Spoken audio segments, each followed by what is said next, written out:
You're good, Kelly. Good afternoon. I'm Kelly Brown Douglas, Dean of the Episcopal Divinity School at Union Theological Seminary in New York City, as well as Union's Bill and Judith Moyers Professor of Public Theology. I'd like to thank all of you for joining me in another of a series of conversations engaging on issues that matter on the public square. Today, I'm excited to have joining me in this conversation, Super Bowl champion, author of Things That Make White People Uncomfortable, co-host of the podcast Mouthpeace with his wife Pele Bennett, Michael Bennett, a man that I have come to know as one who is as fierce an advocate for social justice and as fierce about his faith as he ever was on the football field. Michael, welcome and thank you for joining me today in this conversation. No, I don't know. That introduction was so great.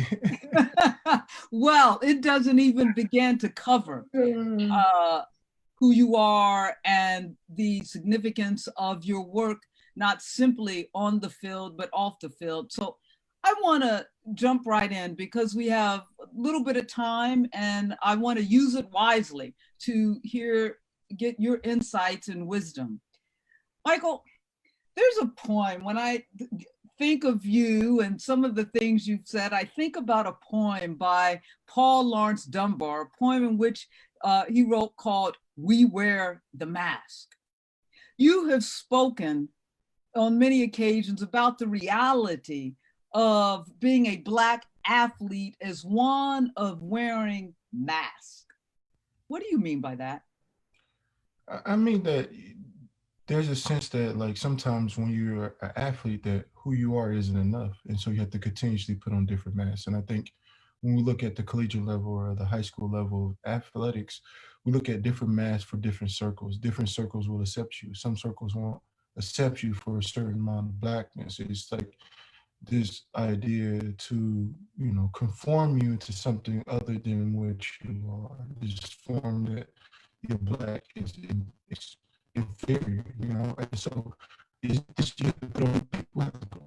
that's not just athletes, but it's society getting mass. Michael, we're having a little bit of trouble with your audio. You want to come a little closer to your mic? Yeah, let me turn up the mic. You hear me now? Yeah, I think we're fine. Can you hear me? Oh, yeah. So basically, these masks slowly start to deteriorate who you truly are, what are your moral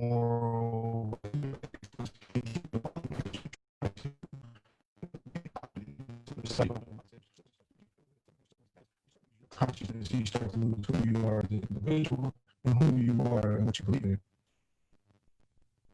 Yeah.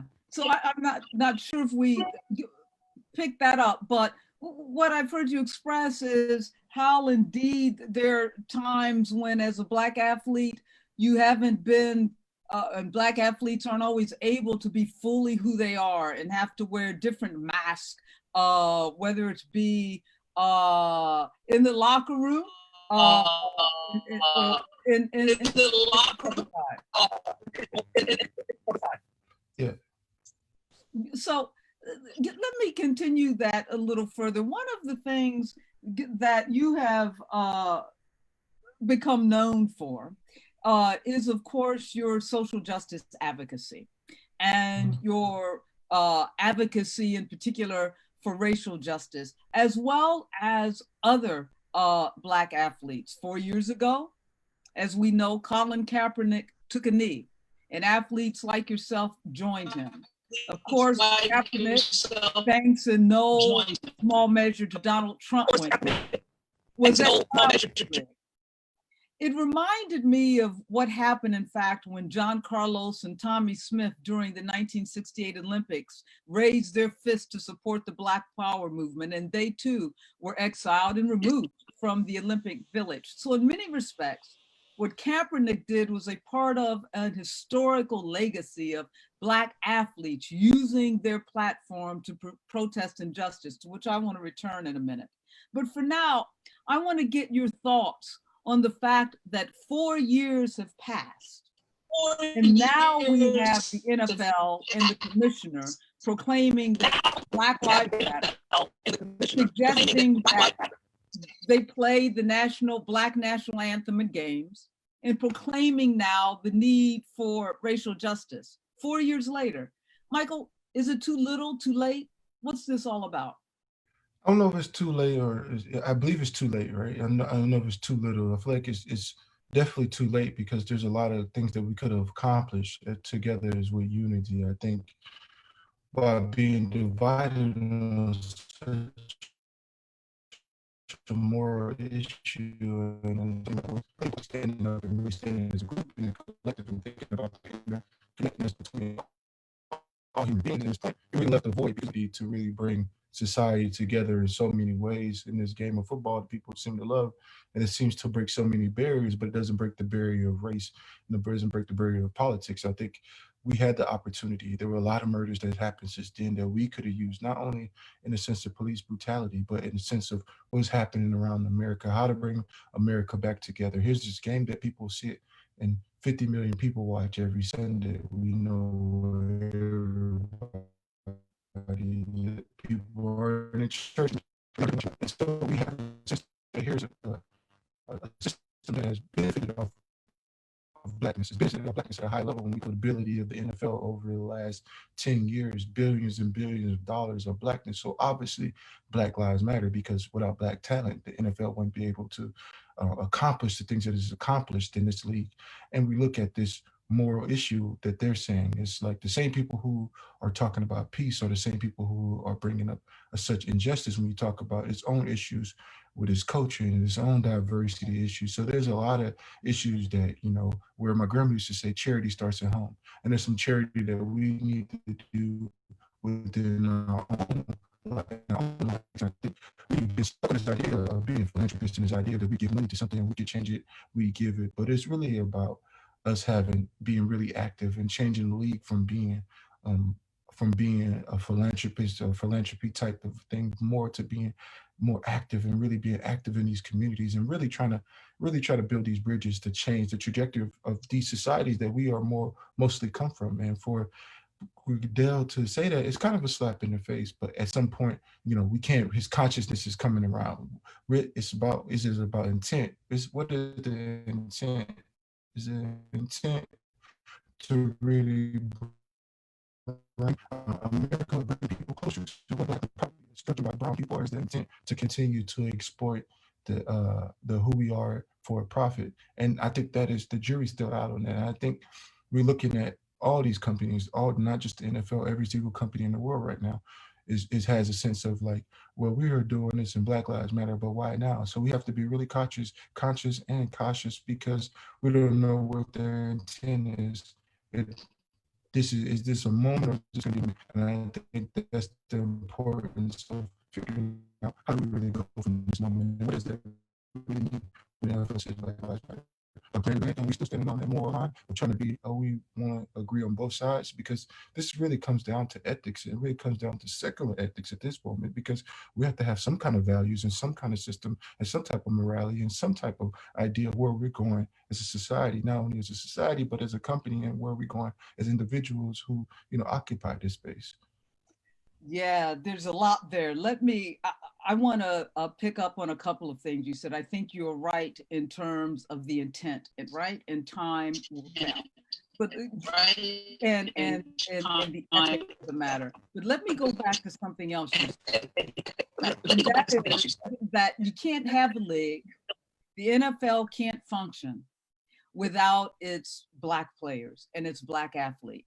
If Black athletes decide to boycott the league, there will be no league. And we know, and this is a question that comes from my son, and he's consistently asking me about. And that is, what is the role and the responsibility in this regard of the Black athlete when we are talking about these kind of systems like the NFL or the NBA. We know one like Kyrie Irving has suggested that the Black ball players not play in a time when we are facing the pandemics of COVID and racism, which are interrelated pandemics and manifesting themselves as police brutality. And Irving has said we should boycott. We shouldn't play in the midst of this kind of crisis that is going on in the country. What do you think about that in terms of Black players? What would a boycott look like? Is that something that should happen? What do you think? I actually think that what Kyrie Irving is doing is actually a continuation of a nonviolent movement. You know, when we talk about nonviolent and what does this really mean, you know, it's easy for us to, you know, when we do this nonviolent, he's talking about boycott, he's actually talking about breaking this economic structure that really happens, because we see that bodies and humanity doesn't matter to a capitalist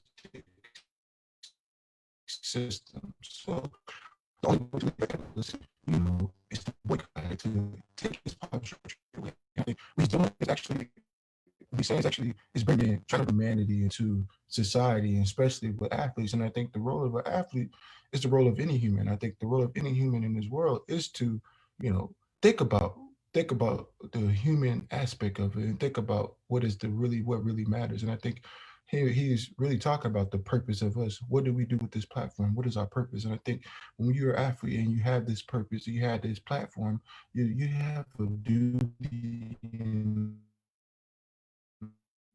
obligation, because you're standing on. Michael, I think we're continuing to have trouble with your sound. And you were saying that are so profound that I want people to hear.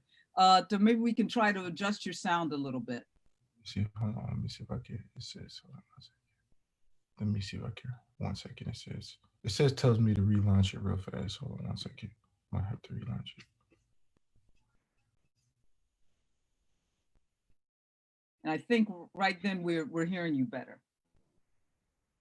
Switch it. Can you hear me now? Yeah, I think we can hear you now. So I had to switch from the computer. I was on my computer. I just switched to my iPad. Can you hear me better now? Yes, this is better. Thank you. So you were saying, and I didn't want people to miss it, because in this conversation about the role of the Black athlete, and particularly as you were speaking to Kyrie Irving's movement or move to get Black athletes to boycott, if you will, at this time when we're in this midst of these two interlocking pandemics of white racism, police brutality, and COVID. And so I wanted people to hear what you were saying in this regard in terms of the responsibility and the movement that Kyrie Irving is trying to lead in the NBA. Yeah, so I was saying that I think this is an important movement because it's a continuation of nonviolent movement. I think it's a continuation of really attacking a structure that's a capitalistic structure, and the only way to really conquer that structure is to, you know, coming from an economic standpoint. I think we're looking in a world that's full of materialism, and it's full of this idea that we look at the president, we look at what's happening, we look at these cities opening and knowing that people are going to be dying because of a disease. So Kyrie Irving is saying, with this power that we possess, is it the ball that we play with, or is it the goal that we shoot in, or is it our fellow human that's important? And I think this idea that, you know, using this platform to bring about change is important, because this is the only generation where you can have 20 billion people at one time at 5 billion people or 100 million people listening to you because of social media. So this platform is huge, and I think because we're standing on the shoulders of so many great people who came before us, and this opportunity to resist in a way that is showing that we can't be bought out, because it's not about money, it's about our ethics, it's about our morality, it's about our spirituality, and how do we keep moving forward. And I think by boycotting or sitting out or protesting, it's saying that we are not morally complacent, we are not morally content, we are not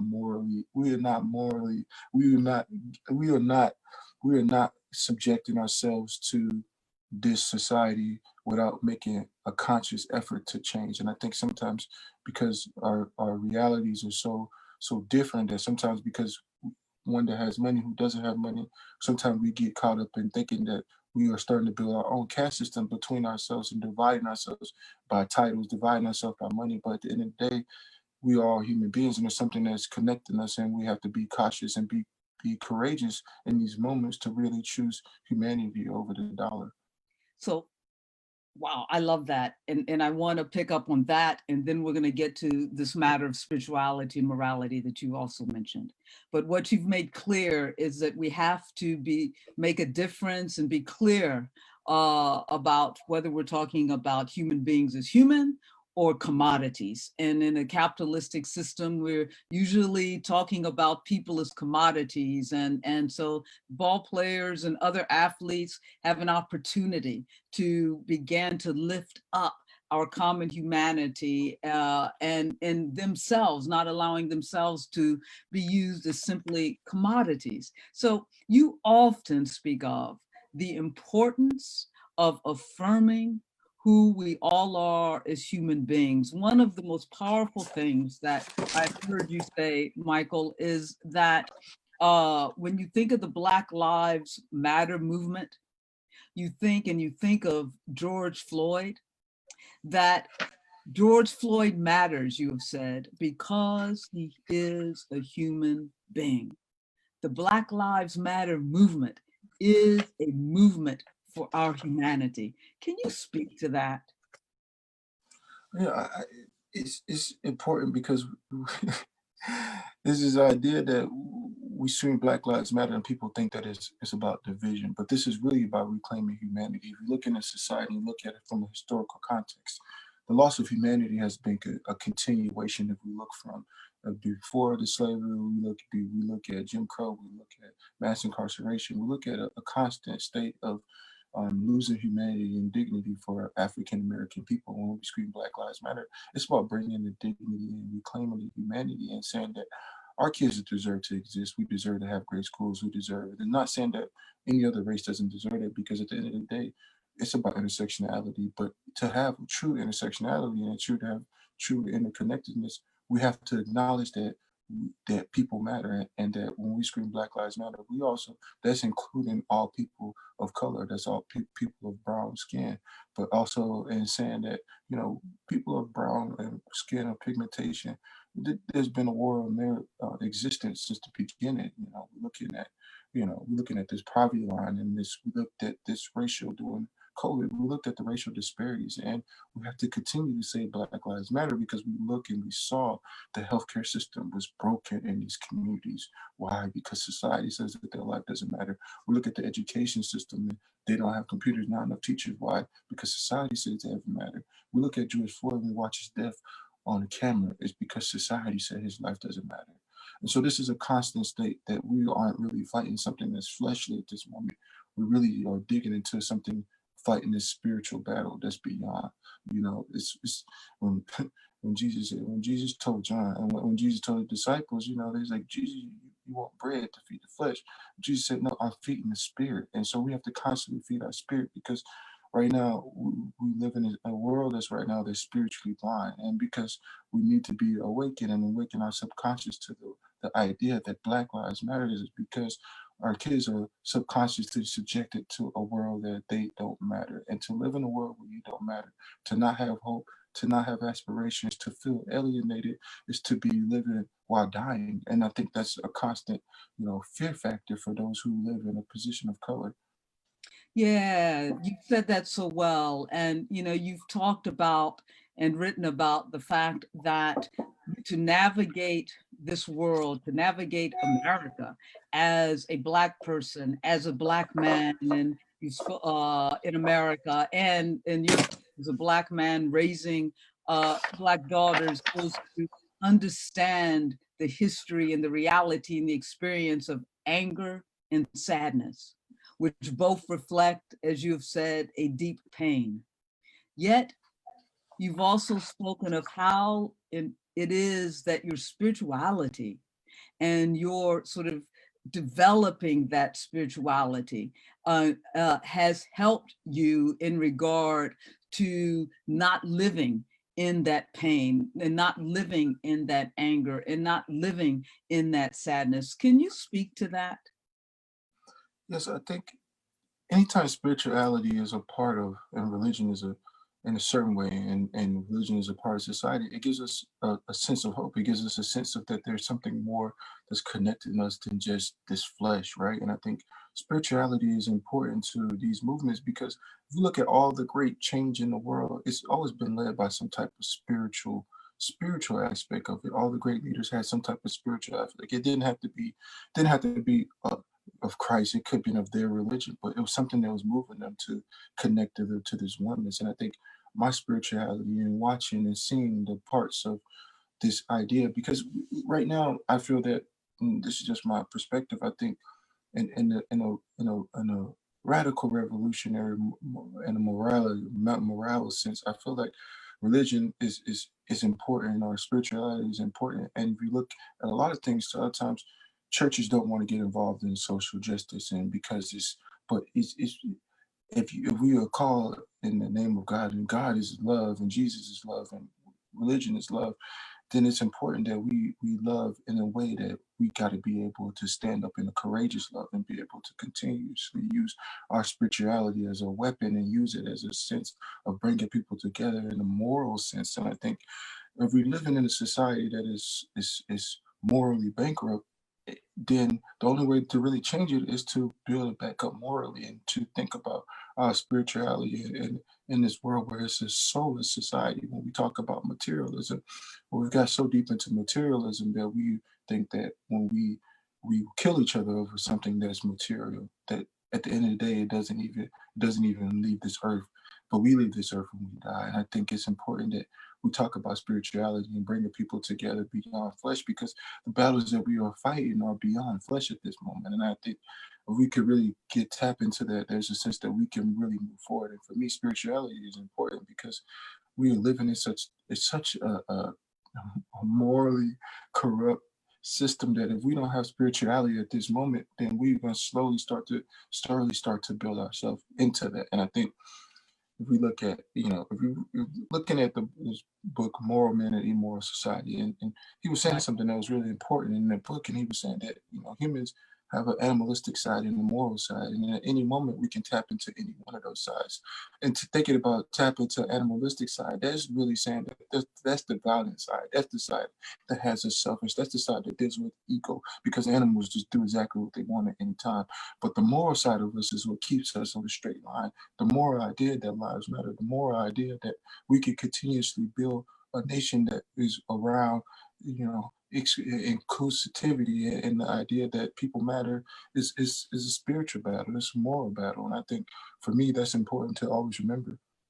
Yeah, what I hear you suggesting is that when we tap into this power that is beyond us or greater than us, at least we begin to recognize the unity of who we all are as one humanity, as well as we tap into this greater imagination of what justice can look like and transforming the way in which we see ourselves in the world. And so, you're perfectly right in suggesting that any great change throughout history in this country, there have always been faith leaders of various faiths involved and in the forefront in those movements for transformation. I want to just ask you a couple of more questions. One of in relationship to this, you very much are motivated guided by your own faith, your own Christian faith, which gives you this deeper sense of self, of responsibility, as well as a wider imagination for what justice can look like. You have said, I've heard you speak about the criminal justice system and particularly policing in this country. And you have said that we need the kind of reforms that reflect biblical paradigms of justice when we're talking about policing in this country. Can you say a word about that? I think at this point, I think when I'm saying these things, I'm basically saying there's something more than just us thinking about people as numbers, thinking about as people as this person dies in a system where we have to choose what's the right and what's wrong at this moment, but finding some type of moral complacency, right? Because I feel like we're constantly being segregated from our moral and our spiritual connections on a constant basis. And I think we talk about policing in the United States. There's a moral issue at this moment because for another human to sit on another human's neck and slowly watch his life being pulled away, there's something more than that because the flesh is saying, get off of him. It's saying, remove yourself. But there's something that's deeper and is deeply rooted that needs to be removed. And it's just deeper than a disease. We look at COVID and it's everywhere in the air and we think of it just we're wearing masks. But we also gotta wear, it's almost like we gotta wear a mask on our spirits and wear a mask on our face because there's so much out there. And I think of when we talk about biblical justice, we talk about this love that needs to be connected to ourselves, then this righteousness and this alternate way to really defect this evil system that's really connected to, really breaking people down. And I think when we think about how do we reimagine and not limit ourselves to thinking that this is the only way to subject humans to this type of violence. It's the only way to subject humans to this. I think we have to really connect to something deeper than ourselves and deeper than the system that we've always been in. We have to reimagine and be more creative when thinking about justice. Yeah, there is a certain justice for certain things, but at some point, do we really kill somebody over going into the store and taking a candy bar? Do we really kill a mother who really just wants to feed her kids? Really, we really are looking at something that's really struck in deeper than this. And the war is really about poverty on these people who don't have these opportunities and their lives don't matter. And I think we have to really defend ourselves from this idea that the system that we live in has been moral, and the system that we are part of is really reflecting the body of people that is governing. And I think it really doesn't. I think when we really look at a system, we really look at the POTUS, we really look at what's happening around here, it doesn't reflect the people of America. It doesn't reflect us in any type of way. And we as a society, we have an opportunity to really protest and use our conviction in any way that we've seen it to really make change because we notice that it's affecting all of us at this moment. It's a reflection of all of us. All of us are George Floyd. All of us are Breonna Taylor. All of us are people who have really lost their life to a tragic system because at any moment that system can be tragic at us. And I think we really had to really get into a situation where we really had to look at it from another perspective. No, very good. I mean, you remind us that what's at stake here is if we talk about the soul of our nation being at stake, we're really talking about our own souls being at stake. And that we have to begin to proclaim the kind of people as individuals, as well as a nation that we want to be. You quoted Reinhold Niebuhr's moral man in immoral society, and you're reminding us that we are called, we are moral individuals. And if indeed we are that, then we indeed have to live that out into the kind of society and world that we build and be guided by a greater justice and a greater sense of our humanity, our better angels, if you will. And Michael Bennett, you are always reminding us of that. And for me, you are a public theologian, a theologian on the public square, reminding us of the interplay of faith, social justice, reminding us of simply our common humanity. And for that, I thank you. I want to ask you, what's next for Michael Bennett? And, I hope that people have seen the breadth and the depth of who you are as a human being, not simply as a football player, and the wisdom that you bring to all of us and to a generation. So what's next, Michael? No, and it's funny that you say that, right? Because you talk about this, and I was thinking this, we think about being a theologian or thinking about something from the perspective of thinking about divinity and where does divinity fit in this world. And I think, and I was talking to one of my friends the other day, and we were talking about absolute divinity, and we were saying that the sense that we're starting to become we'll be thinking that what we do is the most important thing and how we see God is the most important thing. And I think sometimes we as people think that we can understand God and thinking that God's love is limited to just certain people. And I think that and and this is where I feel like this important for me is to figure out and dig into a deeper sense of what that really means. I think continuously studying the importance of love and the importance of being important of really changing society. So continuously to write books and focus on bringing truth to light. Well, you are doing that, and thank you for sharing in this more public conversation. And it's been a pleasure to at least introduce those who are listening to some of the conversations that inspire me as you and I talk and text back and forth. What would you like to leave us with? What I would like to leave us with is that if we are if we are human beings and we say that this world matters to us, it's important that we start to stop being so blind. When I'm talking about spiritually blind, I think that's an important thing because those people who said they have been seeing, they haven't been seeing enough. And I think we've become so unconscious to the world that we live in and when we see the amount of suffering that's happening around us on a daily basis. And I think that we as individuals are building up, a slowly hardened heart that is going to eventually lead us into a place that we don't want to be as a society. So I think it's important that we continuously to bring these stories to life. And I think about us as humans and think about us as a society and what's happening around the world and to continuously have this moral courage. I think that we as a society need to have this moral courage because I look at the vanity that we constantly portray on Instagram or Twitter, this ego, this central, this self-centeredness around who we are. But we have to really focus on how we connect as a human being and we're seeing the riots and the starvation around this world. And I think as we look back, and if Jesus, all Jesus come back to say is, whoever your savior is or what you believe is, and Jesus Christ is mine.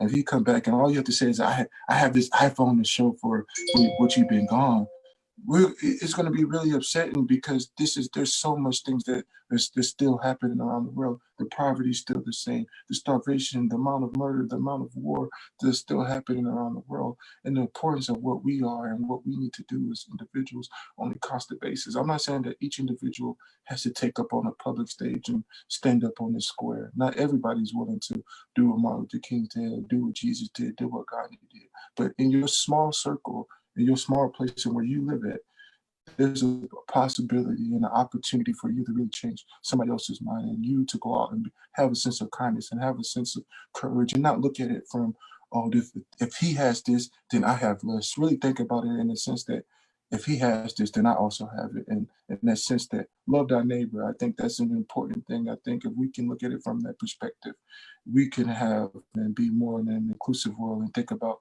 this opportunity to be a generation and a nation and a kind of world of that can be connected to humanity in another sense and not in sense of false sense and not take this sedative where we fall asleep at the wheel on a constant basis.